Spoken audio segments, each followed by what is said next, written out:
Nagaan isiniif haa ta'u akkam jirtu obboleessa keessan sooressadha. Faarfataa Guddinaa Dassaalenyiin qabadheen dhufee kunoo jira. Isa wajjin haasaa gochuudhaaf yeroo gabaabaa walii wajjin qabna. Kanaafiyyuu amma warraan kaatanii yuutuubii kiyya sabiskiraayib gochuudhaan, sheer gochuudhaan, koomentii gochuudhaan akka isinii qophii keenyatti hirmaatu taatan isiniin jedha. Guddinaa wajjiniin gaaffiiwwan tokko tokko wal gaafannaa. Maqaa isaa jalqaba akka waan dubbadhe Faarfataa Guddinaa Dassaalenyiidha. Guddinaa Dassaalenyi maqaa isaa nuus isinitti himeera. Eessatti akka dhalatee fi eessatti akka guddate, eessa akka jiru gabaabsee sa'aatii keenyatti fayyadamee haasaba bareeda isa wajjin qabna. Turtii keessan wajjin godhaa isiniin jedha.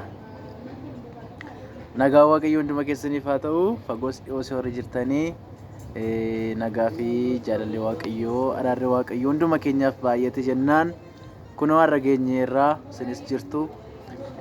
Borus hin jiraanna Waaqayyoo abdii keenyadha. Iyyaasuu boqonnaa 21 lakkoofsa 45 irratti akkuma dubbatu Waaqayyoo abdii saba Israa'el abdachiisee hunduma isaa yoo raawwate malee homtuu keessaa hin hafne jedhee sagaleen kun hin dubbata. Dhugumadha Waaqayyoo wanta nuuf dubbatame hunduma isaa nuuf raawwate ija keenyaanis argineerra, gurra keenyaanis dhageenye jirra. Kanaafiyyuu fagoos dhiyoos warri jirtanii Waaqayyoon mallee nu wajjin jira, nu gargaareera, maqaan isaa ulfaatu jechuun jaalladha. Inni guddaan Waaqayyo wajjin jiraachuudha. Namni Waaqayyo wajjin jiraatu immoo waan gaarii argaa, waan hundumaa ofitti qabachuu danda'a. Maaliif Waaqayyo waan hundumaa keenyadha, gargaaraa keenyadha. Kanas nan jedha eebbifamaa. Gaaffii kiyya deebii laanne namoonni sin beekne akka safaranitti Guddinaan eessatti dhalatee guddatee kan jedhuuf gaaffii jalqaba si gaafadhee tureef deebii laatiin dabartee natti fakkaata. Irra darbuun koo isiniif ifa godheera jedhee yaadeeni. Ani Faarfataa Guddinaa Dassaalenyiin jedhama. Akkas gara lixaa kanatti dhaladhee amma magaalaa Adaamaan jiraadha. Kan ani hojjedhus hojuma wangeelaati. Nan faarfadhaa. Kanan isiniin jedha gabaabumatti. Guddinaan faarfataadha. Kana keessan baay'een keessan faarfannaa isaa dhaggeeffatanii hin beektu. Baay'een keessan waliin dhaggeeffatanii jirtanis yeroo dhiyootti faarfannaa haaraan dhufaa jira. Faarfannaa yookaan waaqeffannaa akkamitti ibsita? Waaqeffannaa akkamitti ilaaltamee waaqeffannaa irratti namootaaf ibsa godhi. Ati waaqeffannaa akkamitti ilaalta? Waaqeffannaa jechuun biyya lafaa kana keessatti wanta hedduutu waaqeffamaa. Ani kan hin beeku garuu Yesuus Kiristoos duwwaan akka waaqeffamuttidha. Maaliif ani Yesuus jireenyadha, karaadha, dhugaadha. Karaa dhugaan jireenyi isa malee waan hin jirreef ani Yesuus Kiristoositti amanaa. Waaqessuun kan malu Yesuus Kiristoos duwwaadhaan. Innis immoo hafuura qulqulluudhaan yoo ta'e duwwaadha. Fooniin akkasumas immoo wantoota tokko uumamee waan jiru biyya lafaa kanarratti waan baay'eetu jira. Namoonni baay'een isatti sagaduu danda'u, isa waaqessuu danda'u.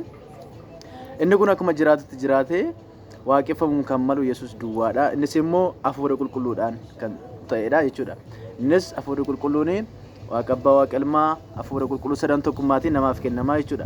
Namni isa keessa jiraatu immoo waaqeffannaan isa dhibu jechuudha gabaabumatti.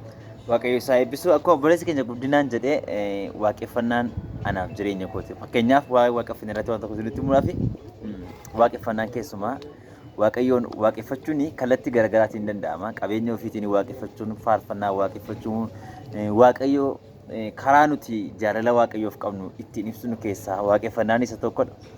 Waaqeffannaa karaa faarfannaa gaafa ibsinu faarfannaan yeedaloo qabaa,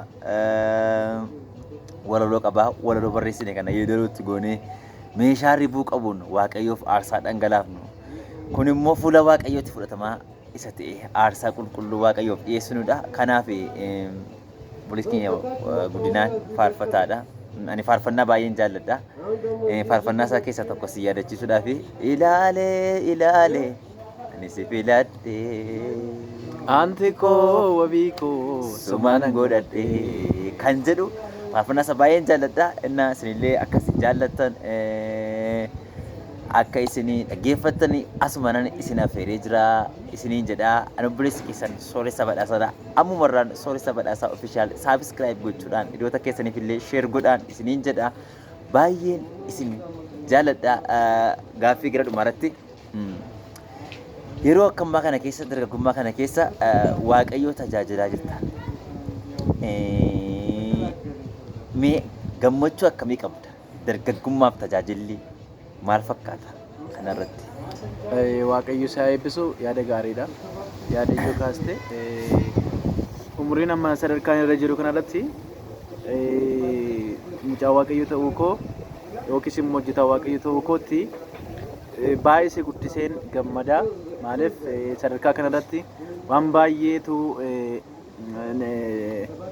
akka waaqayyo wajjin hin jiraanne yookiis immoo duukaa hin jiraanne waan baay'ee nama daangessaa.